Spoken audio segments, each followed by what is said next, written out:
नमस्कार, मी श्वेता अंकले. तरुण भारतच्या न्यूज बुलेटिनमध्ये आपल्या सर्वांचे स्वागत. आता पाहूया ठळक घडामोडी. राज्यात महागाई आणि धर्म आधारित आरक्षणाविरुद्ध आज बेळगावात जन आक्रोश रॅली काढण्यात आली. राज्यातील काँग्रेस सरकार अस्तित्वात आल्यापासून राज्यात महागाई वाढली आहे. त्याचबरोबर मुस्लिमांना धर्मावर आधारित आरक्षण देऊन हिंदूंवर अन्याय करण्यात येत असून आता याविरुद्ध भाजप रस्त्यावर उतरले आहेत. राज्यभरात महिनाभर चालणारी ही जन आक्रोश रॅली आज बेळगावात काढण्यात आली. शहरातील गोवावेस येथून या रॅलीला सुरुवात झाल्यानंतर शहापूर येथील नाथपै सर्कल, शहापूर खडेबाजार मार्गे छत्रपती शिवाजी महाराज उद्यान परिसरात या रॅलीची सांगता करण्यात आली. ही रॅली 4 टप्प्यात राज्यात फिरण्यास सुरुवात झाली आहे. कर्नाटकातील काँग्रेसच्या नेतृत्वाखालील सरकार जीवनावश्यक वस्तूंच्या किमती वाढवत आहे, अनुसूचित जाती आणि जमातीसाठींचा निधी इतर कारणांसाठी वळवत आहे आणि इतर जनविरोधी निर्णय घेत आहे असा आरोप BY विजयेंद्र यांनी यावेळी केला. या रॅलीमध्ये भाजपचे प्रदेशाध्यक्ष BY विजयेंद्र, माजी मंत्री गोविंद कारजोळ, शशिकला जोल्ले, खासदार जगदीश शेट्टर, माजी आमदार संजय पाटील यांच्यासह राज्यभरातून अनेक भाजप नेते सहभागी झाले होते. आज बेळगाव शहरात महागाई आणि राज्य सरकारच्या अपयशी आर्थिक धोरणांविरोधात बेळगाव जिल्हा भाजपच्या वतीने कर्नाटक राज्य सरकारच्या वाढत्या महागाई तसेच अनेक भ्रष्टाचार विरोधात बैठक घेण्यात आली. या बैठकीत राज्य सरकारची 7,000 कोटींची शक्ती योजना ही तोट्याची असून KPTCL मालमत्ता विक्री केल्याचा गंभीर आरोप भाजपच्या नेत्यांकडून राज्य सरकारवर करण्यात आला. याप्रसंगी भाजपचे BY विजयेंद्र, अनंतकुमार हेगडे, खासदार जगदीश शेट्टर, माजी आमदार संजय पाटील यांच्यासह भाजपचे अनेक नेते आणि असंख्य कार्यकर्ते उपस्थित होते. बेळगावातील न्यू गांधीनगर येथील राष्ट्रीय महामार्गालगत अमृत योजनेअंतर्गत पाईपलाईन टाकण्याच्या कामादरम्यान भूस्खलन होऊन 2 कामगार मातीच्या ढिगाऱ्याखाली अडकले. या दुर्घटनेत एकाचा मृत्यू झाला असून दुसऱ्याचा शोध सुरू आहे. गोकाकहून आलेले हे कामगार पाईपलाईनच्या कामासाठी दाखल झाले होते. अचानक झालेल्या भूस्खलनामुळे त्यांच्यावर मातीचा ढिगारा कोसळला. घटनास्थळी मदत आणि बचाव कार्य सुरू असून माळमारुती पोलीस ठाण्याच्या हद्दीत ही दुर्घटना घडली आहे. शहराच्या मध्यवर्ती भागात घडलेल्या या घटनेमुळे नागरिकांमध्ये हळहळ व्यक्त होत आहे. पालकांच्या मागणीनंतर कर्नाटक शासनाने 2025-26 या शैक्षणिक वर्षासाठी पहिल्या इयत्तेत प्रवेशासाठी वयोमर्यादेत तात्पुरती सवलत दिली आहे. शिक्षण खात्याने पहिल्या इयत्तेत प्रवेशासाठी 6 वर्षे पूर्ण होण्याची अट घातली होती, पण आता शिथिलता आणून ती आता 5 वर्षे 6 महिने पूर्ण आणि UKG पूर्ण केलेली मुले यावर्षी इयत्ता पहिलीसाठी पात्र ठरणार आहेत. शालेय शिक्षण मंत्री मधु बंगारप्पा यांनी समग्र शिक्षण कर्नाटक कार्यालयात आयोजित पत्रकार परिषदेत ही माहिती दिली आहे. वयोमर्यादेची ही सवलत फक्त यंदा एकदाच लागू राहणार आहे. पुढील वर्षापासून म्हणजेच 2026-27 सालासाठी इयत्ता पहिलीमध्ये प्रवेश घेण्यासाठी विद्यार्थ्यांचे वय 1 जूनपर्यंत किमान 6 वर्षे पूर्ण असणं बंधनकारक असणार आहे. लग्न सराई दरम्यान सोन्याच्या दराने नवा विक्रम टप्पा गाठला आहे. सोन्यासह चांदीच्या किमतीमध्येही वाढ झाली आहे. बेळगावमधील सराफ बाजारात बुधवार दिनांक 16 एप्रिल रोजी सोन्याच्या दरात तब्बल 1,300 रुपयांची वाढ झाली असून GST सह सोन्याचे दर 95,500 रुपयांवर पोहोचले आहे. बेळगावच्या सराफ बाजाराच्या इतिहासात पहिल्यांदाच सोन्याच्या दराने 97,000चा आकडा पार केलाय. मागील 5 दिवसांपासून सोन्याचे दर सातत्याने वाढत आहेत. आतापर्यंत यात एकूण 4,000 रुपयांची वाढ झाली आहे. या दर वाढीमुळे गुंतवणूकदार आणि ग्राहक चिंतेत आहेत. याचा परिणाम सोने खरेदीवर झालाय. ऐन लग्नसराईच्या काळात ग्राहकांनी खरेदीकडे पाठ फिरवल्यानं व्यापाऱ्यांनी चिंता व्यक्त केली आहे. बेळगाव भूतरामनहट्टी येथील एका खासगी शाळेच्या प्रशासनाने अचानकपणे शुल्कात वाढ केल्याचा आरोप करत पालकांनी शाळेच्या परिसरात आंदोलन केलं. 5 ते 6,000 रुपये एका वर्षात फी वाढवल्यानं हे शुल्क रद्द करून आम्हाला दिलेल्या आश्वासनानुसार प्रत्येक वर्षाला 1,000 रुपये वाढवा अशी मागणी पालकांनी यावेळी केली. दरम्यान या संदर्भात शाळा प्रशासनाशी वारंवार संपर्क साधूनही त्यांची प्रतिक्रिया मिळू शकली नाही. शाळा व्यवस्थापनाने यंदाच्या शैक्षणिक वर्षात शालेय शुल्कात 5,000 रुपयांची वाढ केल्याचा आरोप यावेळी पालकांनी केला. शहरात 24 तास पाणी पुरवठा करण्याच्या उद्दिष्टाने सुरू असलेल्या पायाभूत सुविधांच्या कामांना गती मिळत आहे. L&T कंपनीमार्फत सुमारे 95 किलोमीटर जलवाहिनी टाकण्याचं उद्दिष्ट ठेवण्यात आलं असून त्यापैकी 40 किलोमीटरपर्यंतचं काम पूर्ण झालंय. याशिवाय आतापर्यंत 16,000 घरांना नळ जोडणी देण्यात आली आहे. काकतीवेसारख्या वर्दळीच्या ठिकाणी सध्या खोदाईचं काम सुरू आहे. चन्नम्मानगर व इतर भागांमध्ये प्रायोगिक तत्वावर 24 तास पाण्याचा पुरवठाही करण्यात येतोय. संपूर्ण शहरातील 58 प्रभागांमध्ये 24 तास पाणी पुरवठा सुनिश्चित करण्यासाठी प्रयत्न सुरू आहेत. योजनेच्या अंतर्गत 14 ठिकाणी जलकुंभ उभारण्याचे कामही सुरू असून काही ठिकाणी ही कामे रखडलेली आहेत.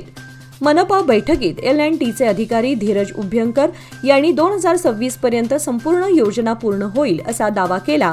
मात्र सद्यस्थितीत कामाचा गतिवेग पाहता हा प्रकल्प वेळेत पूर्ण होईल का यावर शंका व्यक्त केली जात आहे.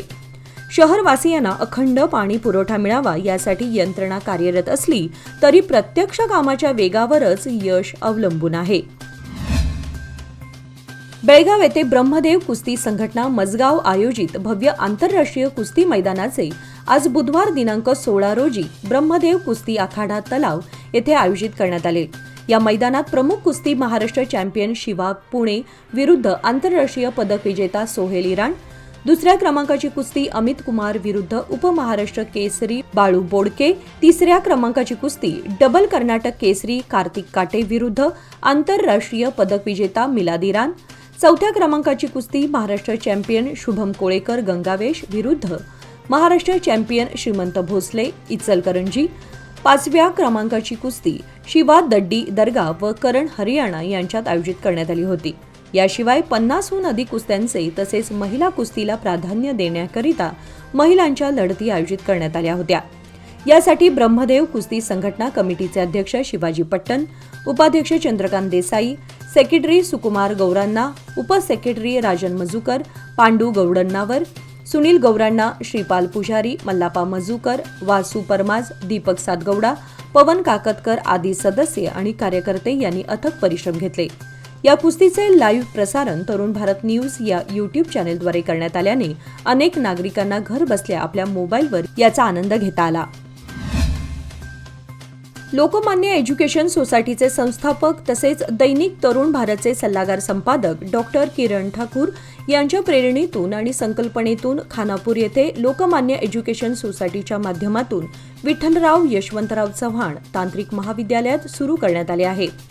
याबाबतची माहिती लोकमान्य सभागृहात बोलवलेल्या पत्रकार परिषदेत लोकमान्य सोसायटीचे उपाध्यक्ष पंढरी परब, एज्युकेशन सोसायटीचे ॲडमिनिस्ट्रेटिव्ह मिसाळे, सचिव सत्यव्रत नाईक यांनी पत्रकार परिषदेत बोलताना दिली.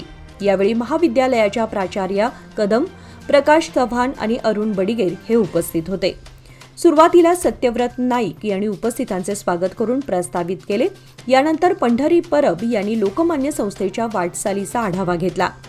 खानापुरात सुरू करण्यात आलेल्या या विठ्ठलराव यशवंतराव चव्हाण तांत्रिक महाविद्यालयात पॉलिटेक्निक कॉलेज सुरू करण्यात आलं असून यात electrical and electronics, electronics and telecommunication, artificial intelligence आणि मशीन लर्निंग, कम्प्युटर सायन्स व मेकॅट्रॉनिक्स यांचा समावेश असणार आहे. वाढत्या उन्हामुळे डोंगर आणि वनक्षेत्रात चारा आणि पाण्याचा तुटवडा निर्माण झालाय. मागील 8 दिवसात बेकिनकेरे, कुद्रेमनी, बाची, देवरवाडी परिसरात गवी रेड्यांच्या कळपाचा मुक्त संचार वाढलाय. परिणामी वन्यप्राणी शिवारात धुमाकूळ घालत असल्याचे प्रकारही वाढलेत. दिवसा ढवळ्याही वन्यप्राणी शिवारात फिरू लागले आहेत. त्यामुळे शेतकऱ्यांमध्ये चिंता निर्माण झाली आहे. तातडीने गव्यांचा बंदोबस्त करावा अशी मागणी होत आहे. दिवसेंदिवस उन्हाचा तडाखा वाढू लागला आहे. त्यामुळे डोंगर क्षेत्रातील चारा सुकून गेलाय. त्याबरोबर पाण्याचा तुटवडाही निर्माण झाला आहे. प्रसंगी वन्यप्राणी सैरभैर होऊन डोंगर पायथ्याशी असलेल्या शिवारात तळ ठोकू लागले आहेत. विशेषतः गवीरेडे, तरस, रानडुक्कर आदींचा यात समावेश आहे. वाढत्या शहरीकरणामुळे लहान मुलांना खेळण्यासाठी जागाच उपलब्ध नाही. यासाठी त्यांना उद्यान अथवा मैदानावर अवलंबून राहावं लागतं. परंतु शहरातील उद्यानांची अवस्था भकास झाली असून उद्यानातील खेळाचे साहित्य मोडून पडले आहेत. साहित्य तुटून अनेक महिने उलटले तरी याच्या दुरुस्तीकडे महापालिकेचं दुर्लक्ष होत आहे. महापालिकेतर्फे शहरातील उद्यानांचा विकास तसेच स्वच्छता केली जाते. शहापूर येथील छत्रपती शिवाजी उद्यान येथे लहान मुलांना खेळण्यासाठी अनेक क्रीडा साहित्य उपलब्ध करून देण्यात आले आहेत. परंतु यातील बरेचसे साहित्य सध्या मोडकळीस आले असल्याने त्याचा वापर सध्या बंद आहे. बेळगाव तालुक्यातील अतिवाड येथे सव्यसाची गुरुकुलम या नव्या शिक्षण प्रकल्पाच्या भूमिपूजनाचा कार्यक्रम नुकताच मोठ्या उत्साहात पार पडला. या गुरुकुलमसाठी 4.5 एकर जागा खरेदी करण्यात आली असून यामार्फत पारंपरिक मूल्यांवर आधारित आधुनिक शिक्षण देण्याचा उद्देश आहे. या भूमिपूजन कार्यक्रमाला श्री शिवप्रतिष्ठान हिंदुस्थानचे राष्ट्रीय अध्यक्ष रावसाहेब देसाई हे प्रमुख पाहुणे म्हणून उपस्थित होते.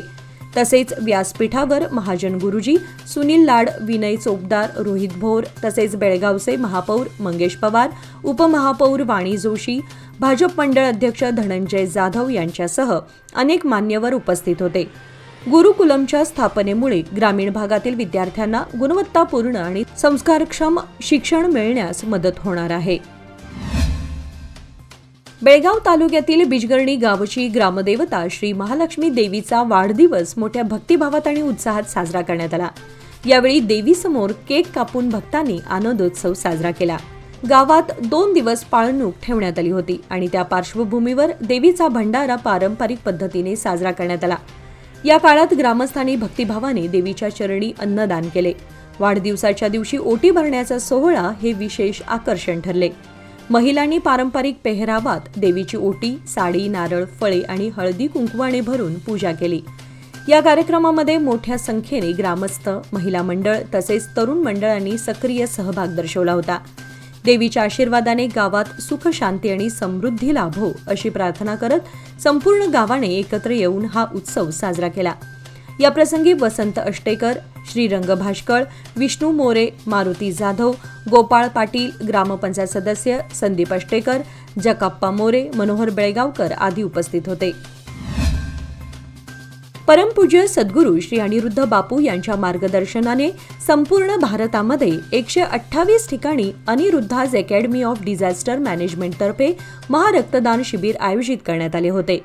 बेळगावमध्ये रविवार दिनांक 13 एप्रिल 2025 रोजी सकाळी 9 ते दुपारी 2 वाजेपर्यंत श्री गंगापुरी मठ सांस्कृतिक भवन, कोरे गल्ली, शहापूर, बेळगाव येथे शिबिर संपन्न झाले. शिबिराला प्रमुख पाहुणे म्हणून महापौर मंगेश पवार, नगरसेवक गिरीश धोंगडी व नगरसेवक नितीन जाधव उपस्थित होते. बेळगावमधील 69 जणांनी शिबिरामध्ये भाग घेऊन रक्तदान केले.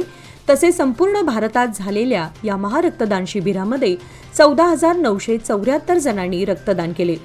परमपूज्य सद्गुरू श्री अनिरुद्ध बापू यांनी 1999 सालापासून सुरू केलेल्या या उपक्रमामध्ये आतापर्यंत 2,25,000पेक्षाहून जास्त युनिट ब्लड संकलित करून विविध ब्लड बँकांना दान करण्यात आलं आहे.